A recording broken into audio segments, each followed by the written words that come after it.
share this article. When Zach Gage first put together a prototype for his 2011 word game Spell Tower, he didn't much care for it. When I played it, I just found words in the block spell down and I thought, this is kind of boring, Gage told GamesIndustry.biz this week, adding, I was really not somebody who enjoyed word games at all. But all my friends who loved word games said, oh my god, this is amazing, you have to work on it, and I thought it was really kind of a failure when I was working on it. It was shocking to me. My friends were playing it and telling me how good it was. Gage said at the time that he preferred games like Advance Wars, Final Fantasy Tactics, and Halo 3, deeply mechanical games. With a lot of moving components you had to think about all the time to be able to make the best move. Gage didn't think much of Spell Tower at first. Spell Tower to me didn't have those things. It was just, what's the word I can find? Okay, I'll find it. But for people who love word games, there's a depth to this strategy and decision-making that exists in finding words, choosing what you're going to spell, rearranging letters to allow for different kinds of things in the future. And they saw that immediately, because that was their jam. For me, that was like, who cares? But for someone who likes word games it was, oh my god. Here's this weird way I can interact with words, and that's enough for me to get really excited. Having been convinced that Spell Tower was onto something, Gage began to polish it for release. He talked to word game fans about which titles they liked and why. He played a number of word games himself to figure out what the appeal is. He added a few more strategic mechanics to round out the gameplay and make it more appealing to his fellow non-word game fans. I think I got addicted to that process of working in this field that had a bunch of unknown constraints I would have to discover and work with, Gage said of the process. Since that time, Gage has had a successful string of games that offered similarly novel approaches to well-worn genres.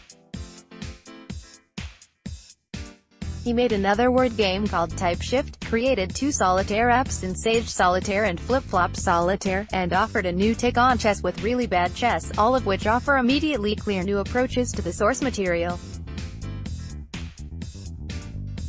For instance, Really Bad Chess scales its difficulty up and down not by changing the quality of the AI opponent, but by changing the pieces each team begins the game with. When you're young and you want to be an artist, you look at things and you go, these people don't know anything. I'm right, the things I love are great, and all these other things are crap. The next pastime to get an adaptation from Gage's pool. Next week we'll see the worldwide iOS debut of Pocket Run Pool, an arcade-style pool game where players get different amounts of points depending on which pockets they sink the balls in.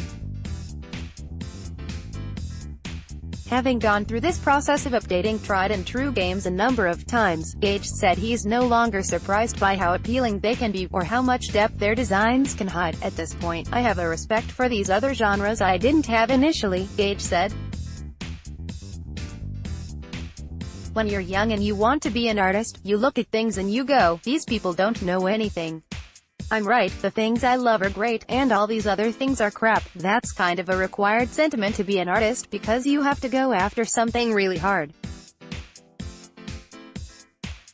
But now that I've done it for a while I feel like, is there something I hate that I've hated my whole life?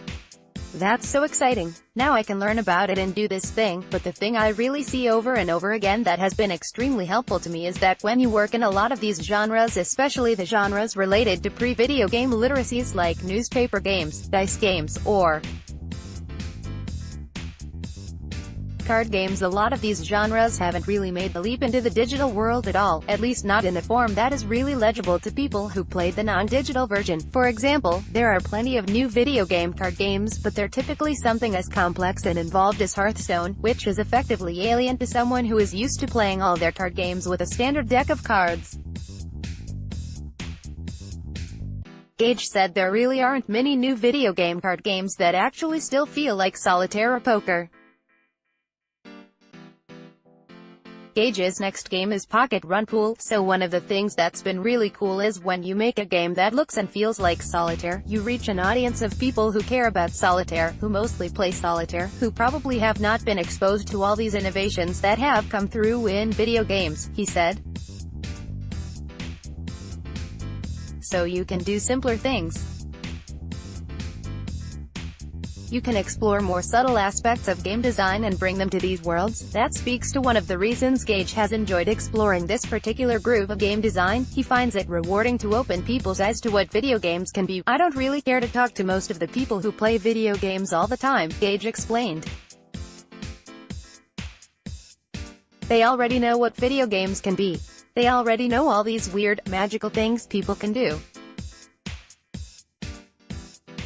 And it's great when they like the games, but the people I'm most excited to talk to are the people who have never played video games, who are not really interested in video games, and think the things I'm creating are entirely new experiences that are bringing them something they've never seen before in a way that's really comfortable to them. Of course, there's plenty of competition for non-traditional gaming audiences, just as there has been for over a decade now.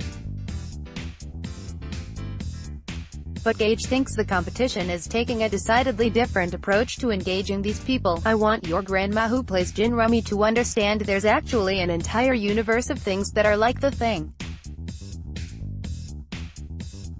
she really enjoys, and she can be a part of that. There are a lot of people who are trying to talk to the groups of people I'm trying to talk to now, Gage said. The casual games market has really moved into that space pretty aggressively, but I think the difference is a lot of those casual games aren't really acting as vehicles for education. As much as new and challenging things are going on in Candy Crush, the people who make Candy Crush are quite happy if all you know about video games is Candy Crush, and if they can keep a bunch of information from you so they can exploit you just a little bit, that's even better for them. But for me, I want video games to be this really wonderful, compelling medium. And part of having video games be an important medium is giving a level of understanding about video games to everybody, on a cultural level. I want your grandma who plays Gin Rummy to understand there's actually an entire universe of things that are like the thing she really enjoys, and she can be a part of that. There are ways for her to be a part of that, and learn about that. I want to get to a place in culture where everybody has a basic set of literacies to understand what games are, how the components of them work, what makes them deep, and how they can enjoy them or not be exploited by them. That's one of the reasons for the business model Gage has settled on for his games. While he started with a simple pay-once premium model for his titles, Gage has since moved to an ad-supported free-to-play model where players can purchase new content or features and remove the ads if they wish. To me, it feels almost like the fruit's just laying around in the field and I can just wander around and pick it up. I'm almost not competing with anybody, which is really weird to me. I really love the idea that anyone can play my games, Gage said. There are a lot of people on the App Store who don't have credit cards tied to their account, or are too young to have credit cards, or just don't spend money on games because that's not their cultural standpoint.